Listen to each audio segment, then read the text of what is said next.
For Russia's air defense operators along the Black Sea coast, this was supposed to be a routine shift. No alerts, no ballistic launches, no bomber tracks, just another quiet morning watching. Radar returns crawl across familiar screens. But tactically, what they missed, what they could not yet see, was that Ukraine had already mapped the tactical geometry of defenses, mapping the blind zones of Krasnodar, their radars, and designed an attack sequence specifically to exploit those gaps. By the time Russian systems began to analyze the incoming threat, the tactical outcome was already locked in. 3 Ukrainian cruise missiles crossed into Russian airspace above the Black Sea, approaching the Krasnodar coastline at extremely low altitude, but their ingress profile was highly deliberate, hugging the sea surface, maintaining a profile that minimized radar exposure while preserving high speed. Their target was a gas terminal offshore, a critical node of Russia's energy infrastructure, tied directly to storage transfer and rail distribution. Between those missiles and the terminal stood one of Russia's most capable air defenses, an S-400 battery positioned near Anapa. On paper, the S-400 is a highly advanced surface-to-air system. It is designed to track hundreds of targets, engage at extreme ranges, and operate as the backbone of Russia's layered air defense network. But on the live battlefield, none of that mattered. The Ukrainian FP-5 Flamingo missiles flew in loose formation roughly 200 feet above the waves. At that altitude, their composite fuselages cut through dense moisture, heavy air, while cruising steady at 540 miles per hour. 13,000 pounds, each packing 2,500-pound warheads, yet presenting a radar return smaller than physical mass would dictate. On hostile radar scopes, they never showed as cruise missiles. They looked like birds. Their Big Bird acquisition, radar, mounted on a mobile truck, chassis standing 26 feet tall, was actively sweeping the southern horizon. Under perfect conditions, that radar can detect and track incoming targets at ranges approaching 370 miles, assuming those threats are flying high and presenting clear cooperative radar returns.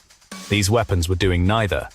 Skimming 200 feet high, the Earth's curvature becomes the ultimate barrier. Surface-based radar simply cannot see beyond that horizon. Basic line-of-sight geometry restricts defensive detection against low-altitude threats to 22 miles, regardless of power.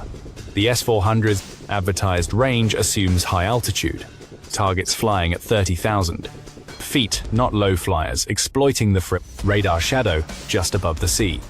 The operators got only intermittent returns. Ghostly signals flashed for just one sweep, then vanished into wave clutter, only to reappear seconds later on entirely different headings. Speed data confirmed. Incoming threats were closing fast, but the system failed to classify the targets. This was no malfunction. It was pure physics. Our Flamingo's frame was engineered to exploit this tactical environment. Its fuselage uses a layered fiberglass composite design, woven fibers bound in epoxy resin over a honeycomb core. This design delivers strength without the weight, and absorbing active radar energy far more effectively than traditional metallic airframes.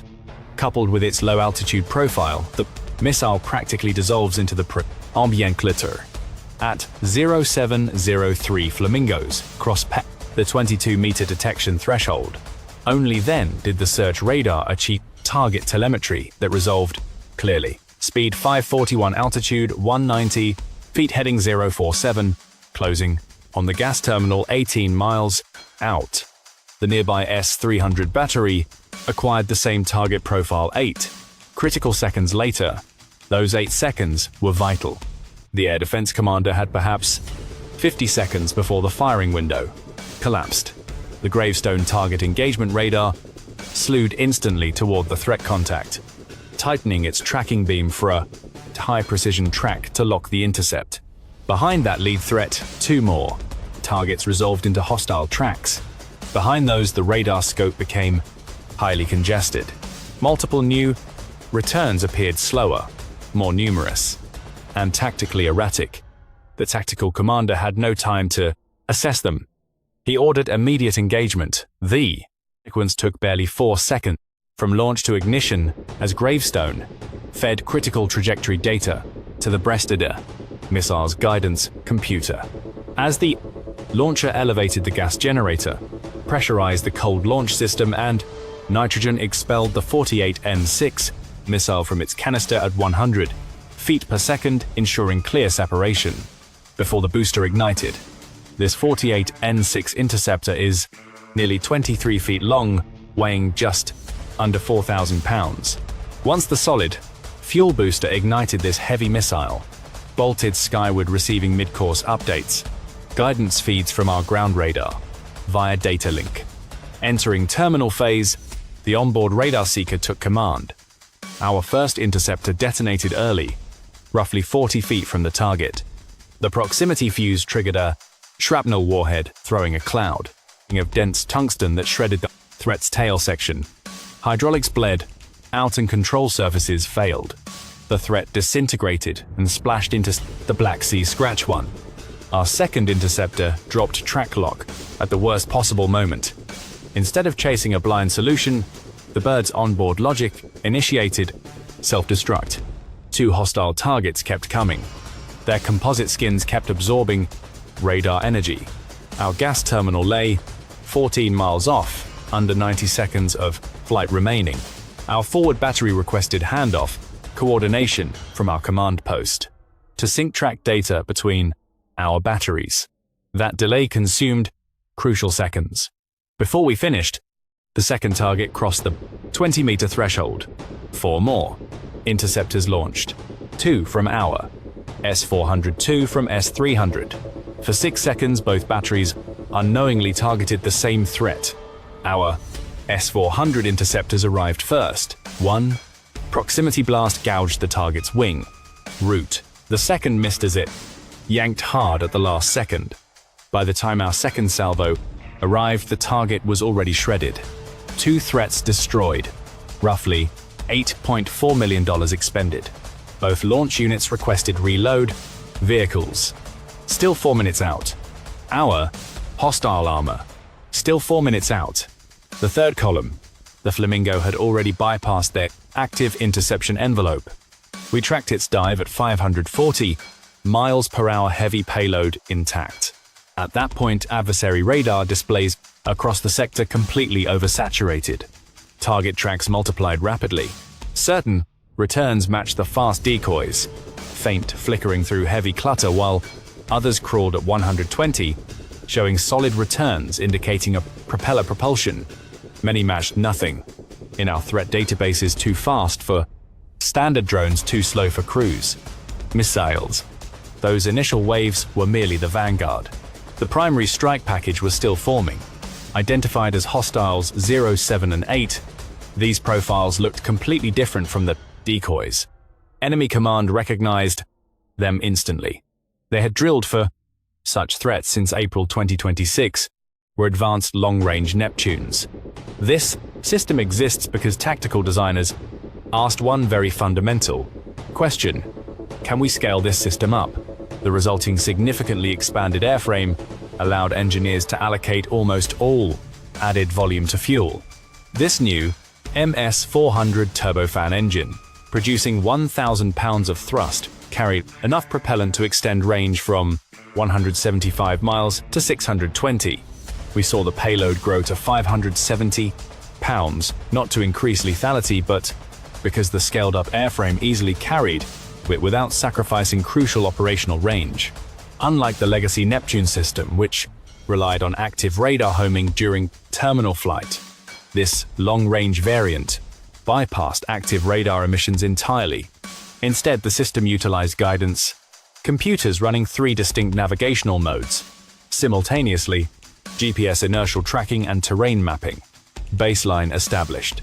The S-300 commander instantly flagged that Neptune signature and immediately escalated threat classification.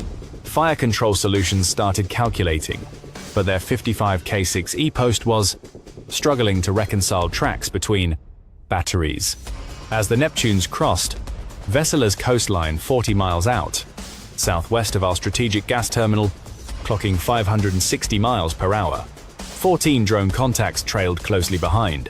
S-400 had 6 ready interceptors. The S-300 had 8. 14 against 16 confirmed hostile targets. Both commanders made the same call, without consulting. The cruise missiles were primary. Defending interceptors fired almost immediately. Hostile 07 took 3 direct hits, disintegrating over the shoreline. Hostile 08 maneuvered violently, diving low behind a nearby bridge at Golubitskaya at the worst possible second for our interceptors. Radar lock broke. One incoming interceptor detonated 50 feet away, shredding the target with shrapnel but failing to kill it. The S-300 interceptor arrived 2 seconds late and struck empty space. Hostile 08 emerged leaking debris. Its control surfaces were crippled but operational. The flight computer assessed damage, recalculating roll, authority, drag, and peak velocity. Terminal velocity bled down to 490 miles per hour. The payload remained live 15 miles east of the terminal. A Buck M3 battery commander monitored the incoming threat. 14 drone signatures crept in slowly. Our primary air defense belt was reloading. Defensive intercept became his sole responsibility. The Book's target tracking radar, designed strictly for medium-altitude threats. Radar painted the incoming targets. Classification returned one-way attack drones.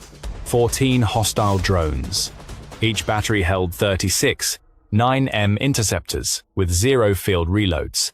In the field, these drones were hardly structurally impressive.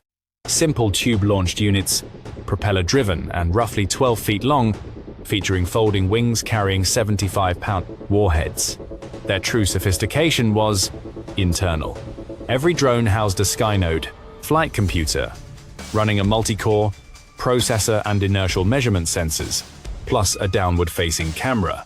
10 times every second the lens mapped terrain, imagery matching it against a stored reference map to calculate position. Fixes accurate to within 15 feet. If GPS failed, the system leaned heavily on visual navigation. 8 miles northeast of the terminal pole, 21 jamming networks went live. The array denied satellite navigation over an 80-kilometer radius. It had 0 effect. As those drones navigate, visually holding course within 50 meters, the Book commander made his choice. Engage. The cruise missile ignored the drones. 2 9M interceptors launched, hitting Mach 4.5 within seconds.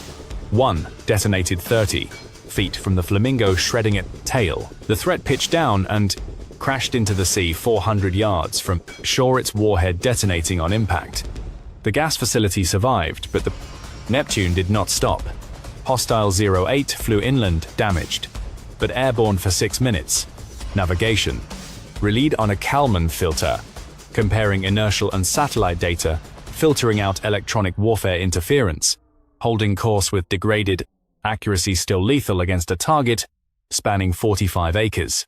At 0711, cleared the ridge. Kinetic impact. Tank 7 takes a center mass hit. The warhead punches through the steel, detonating inside as fuel vapor expands, violently igniting the adjacent targets. Tank 9 ruptures 4 seconds later. A massive boiling vapor explosion follows. Fireballs surge hundreds of feet high. The remaining drones close in. Pantsir systems engage, intercepting 4. Yet 4 penetrate. Fires spread rapidly, triggering cascading failures. By 0, 7, 20, 22 of 30 tanks are burning uncontrollably. The inferno raged for 3 days.